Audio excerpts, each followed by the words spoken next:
새벽기도에 나온 성도님들을 주님의 이름으로 환영합니다. 다 함께 샘물의 기도를 드리겠습니다.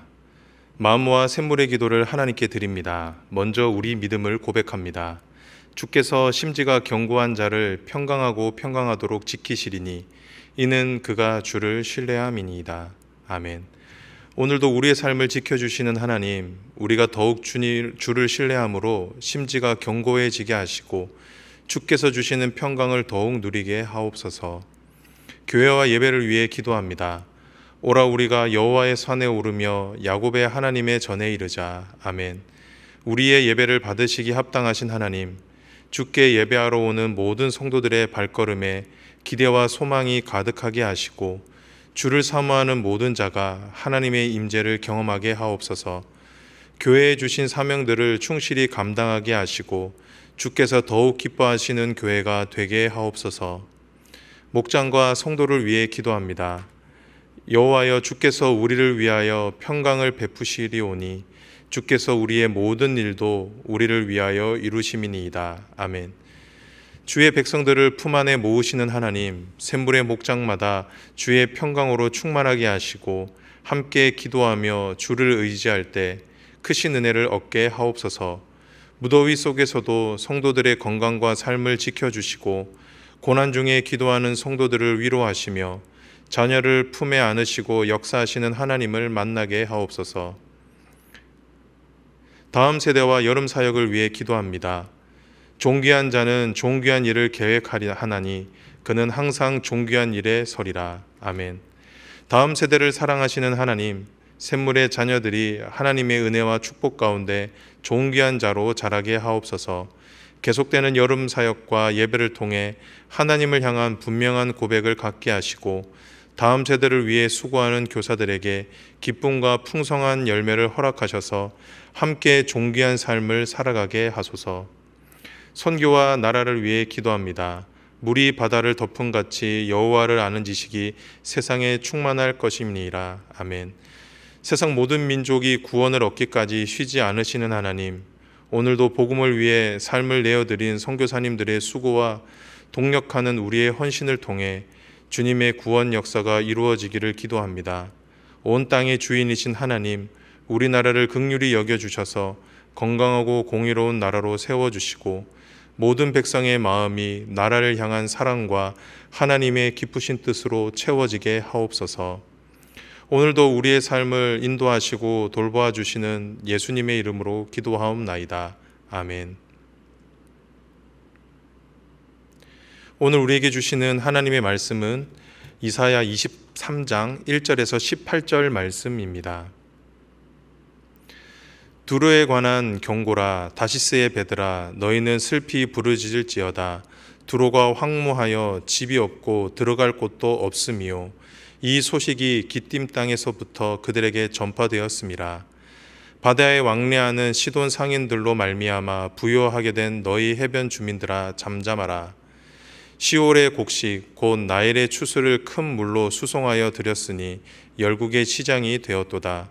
시돈이여, 너는 부끄러워할지어다. 대저 바다 곧 바다의 요새가 말하기를 나는 상고를 겪지 못하였으며 출산하지 못하였으며 청년들을 양육하지도 못하였으며 처녀들을 생육하지도 못하였다 하였음이라. 그 소식이 애굽에 이르르면 그들이 두로의 소식으로 말미암아 고통받으리로다.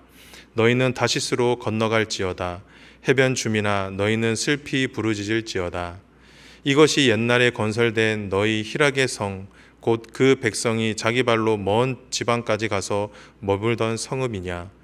면류관을 씌우던 자요, 그 상인들은 고관들이요, 그 무역상들은 세상의 존귀한 자들이었던 두로에 대하여 누가 이 일을 정하였느냐. 만군의 여호와께서 그것을 정하신 것이라. 모든 누리던 영화를 욕되게 하시며 세상의 모든 교만한 자가 멸시를 받게 하려 하심이라. 딸 다시스여, 나일강이 너희 땅에 넘칠지어다. 너를 속박함이 다시는 없으리라. 여호와께서 바다 위에 그의 손을 펴사 열방을 흔드시며 여호와께서 가나안에 대하여 명령을 내려 그 견고한 성들을 무너뜨리게 하시고 이르시되, 너 학대받은 처녀딸 시도나 내게 다시는 희락이 없으리니 일어나 기띔으로 건너가라. 거기에서도 내가 평안을 얻지 못하리라 하셨느니라. 갈대아 사람들의 땅을 보라. 그 백성이 없어졌나니 곧 아수르 사람이 그곳을 들짐승이 사는 곳이 되게 하였으되 그들이 망대를 세우고 궁전을 헐어 황무하게 하였느니라. 다시스의 배들아, 너희는 슬피 부르짖을지라. 너희의 견고한 성이 파괴되었느니라. 그날부터 두로가 한 왕의 연한같이 70년 동안 잊어버린 바 되었다가 70년이 찬 후에 두로는 기생의 노래같이 될 것이라. 이전 바 되었던 너 음녀여, 수금을 가지고 성읍에 두루 다니며 기묘한 곡조로 많은 노래를 불러서 너를 다시 기억하게 하라 하였느니라. 70년이 찬 후에 여호와께서 두로를 돌보시리니 그가 다시 값을 받고 지면에 있는 열방과 음란을 행할 것이며 그 무역한 것과 이익을 거룩히 여호와께 돌리고 간직하거나 쌓아두지 아니하리니 그 무역한 것이 여호와 앞에 사는 자가 배불리 먹을 양식 잘 입은 옷감이 되리라. 오늘 우리에게 주시는 하나님의 말씀은 부입니다. 재물이 많은 것을 의미하죠. 세상 사람 중에 부를 싫어할 사람은 단 한 사람도 없을 겁니다. 저도 마찬가지입니다. 그런데 성경은 부에 대해 우리와는 조금은 다른 시각을 가지고 있는 것 같습니다. 그렇다고 하면 성경이 말씀하는 부에 대한 가르침은 무엇일까요? 오늘은 이 주제로 말씀을 나누도록 하겠습니다. 조금은 예민한 말씀이긴 하지만 오늘 말씀을 통해 하나님이 우리에게 주시는 교훈을 잘 받으시기를 바랍니다. 첫 번째, 부에 대한 메시지입니다. 그것은 바로 부를 경계하라입니다. 조금은 부정적인 말씀으로 시작하는데요. 그런데 오늘 본문이 우리에게 일러주는 메시지입니다. 믿음으로 받으시기를 바랍니다. 오늘 우리가 읽은 본문은 두로와 시돈을 향한 심판의 메시지입니다. 당시 두로와 시돈은 지중해를 끼고 있었던 부유한 도시였습니다. 이들은 오래전부터 무역으로 인해 막대한 자원을 가지고 있었고 비교적 땅도 비옥했기 때문에 풍요로웠습니다. 그래서 오늘 본문에서도 이들을 상징하는 단어가 부, 희락, 영화였습니다. 그런데 하나님께서는 이들의 부유함이 이들로 심판을 받게 했다라고 말씀하고 계십니다. 즉 이들의 부가 이들을 망하게 했다라는 것이죠. 이처럼 성경은 부를 언급할 때 부정적으로 말씀합니다. 우리는 이 사실을 예수님의 말씀을 통해서도 잘 알 수가 있죠. 복음서를 보면 예수님께서는 부에 대해서 여러 가지로 설명을 하셨는데 대부분 부정적이었습니다. 부자 나사로의 이야기도 그러했고 부자 청년의 이야기도 그러했습니다. 그리고 어리석은 부자 비유에서도 상당히 부정적으로 말씀을 하셨죠. 그렇다고 하면 왜 예수님은 부와 재물을 부정적으로 보셨을까요? 그것은 바로 돈과 재물은 단순한 재화가 아니었기 때문입니다. 예수님은 돈과 재물을 인격체로 보셨습니다. 그것도 상당한 영향력을 가지고 있는 인격체로 보셨습니다. 우리는 이 사실을 예수님의 말씀을 통해서 잘 볼 수가 있는데요. 마태복음 6장 24절 함께 보도록 하겠습니다. 한 사람이 두 주인을 섬기지 못할 것이니 혹 이를 미워하고 저를 사랑하거나 혹 이를 중히 여기고 저를 경히 여김이라. 너희가 하나님과 재물을 겸하여 섬기지 못하느니라. 우리는 이 말씀에서 예수님이 하나님과 재물을 같은 선상에서 보고 있다는 것을 알 수가 있습니다. 그런데 우리가 오해하면 안 되는 것이 예수님의 말씀은 정말 재물이 신이라는 뜻은 아닙니다. 재물은 재물일 뿐이죠. 여기서 예수님이 말씀하신 의도는 재물이 하나님처럼 사람에게 사랑을 받을 수도 있고 사람을 지배할 능력도 가지고 있다라는 겁니다. 그래서 사람들이 재물을 하나님과 같은 동일선상에서 볼 수가 있다라는 것이죠. 돈의 능력을 믿고 돈을 사랑하고 섬길 수 있다라는 겁니다. 그렇기에 하나님께서 부를 경계하라라고 말씀하셨던 것입니다. 그런데 사실 이 말씀은 오늘을 살아가는 저와 여러분에게도 부정할 수 없는 사실일 겁니다. 요즘 이 시대는 돈을 신으로 섬기는 시대입니다. 많은 사람이 돈이면 모든 것을 할 수 있다라고 믿습니다. 심지어 사랑도 살 수 있다라고 생각하죠. 그렇기에 돈을 따라갑니다. 돈의 노예가 되어 돈을 사랑하고 돈을 섬기죠. 예전에 어떤 토크쇼에서 본 적이 있었습니다. 어떤 강사가 이런 말을 했습니다. 요즘 사람들은 잘 산다라고 하는 의미를 그 사람이 돈을 얼마나 많이 가지고 있느냐로 측정을 한다라는 겁니다. 어느 지역에 살고 있고, 아파트 평수가 어떻게 되고, 연봉은 얼마고, 차는 어떤 차를 타느냐가 잘 사느냐 못 사느냐를 평가하는 기준이 된다라는 것이죠. 그만큼 우리 사회가 돈으로 행복을 평가하는 사회가 되었다라는 겁니다. 사랑하는 성도 여러분, 바라기는 저와 여러분의 삶이 궁핍하지 않기를 소망합니다. 가능하다면 풍성한 삶을 누리셨으면 좋겠습니다. 하지만 오늘 말씀을 빌려 말씀을 드리면 부를 경계하시기를 바랍니다. 돈을 단순한 재화로만 보시지 마시길 바랍니다. 부가 가진 힘과 영향력을 꼭 기억하실 수 있기를 바랍니다. 그렇게 할 때 저와 여러분이 진정으로 하나님이 원하시는 삶을 살 수 있게 될 것입니다. 바라기는 저와 여러분 모두 부를 지혜롭게 경계할 수 있게 되기를 주님의 이름으로 축복합니다. 두 번째입니다. 그것은 바로 교만이 진짜 문제라는 겁니다. 우리는 앞선 말씀을 통해 부를 경계해야 한다라고 배웠습니다. 왜냐하면 돈이 가지고 있는 강력한 영향력 때문이었죠.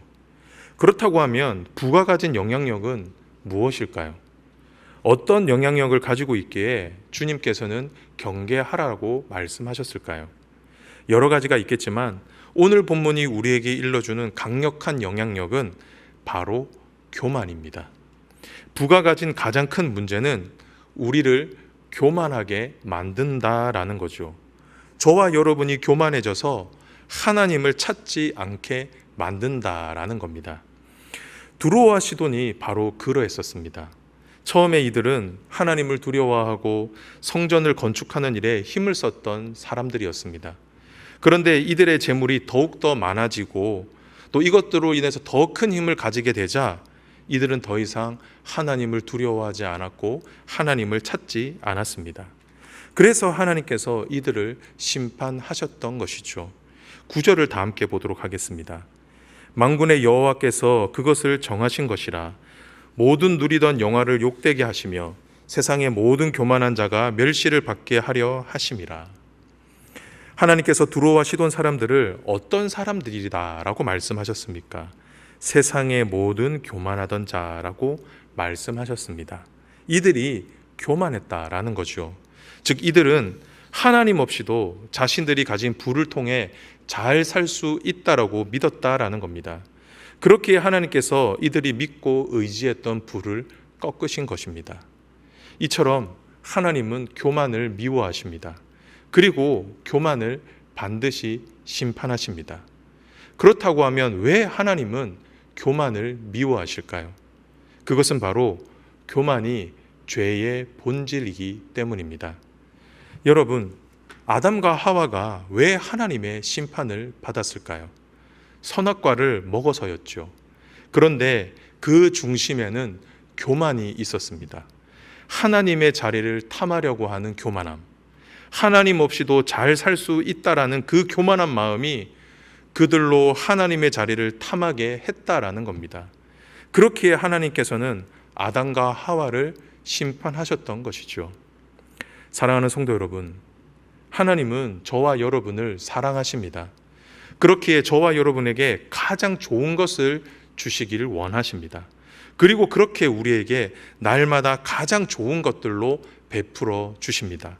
하지만 만약 저와 여러분이 하나님이 우리에게 주신 것으로 교만하여지고 하나님을 멀리하게 된다면 하나님은 어쩔 수 없이 그것을 거두어 가실 수밖에 없습니다.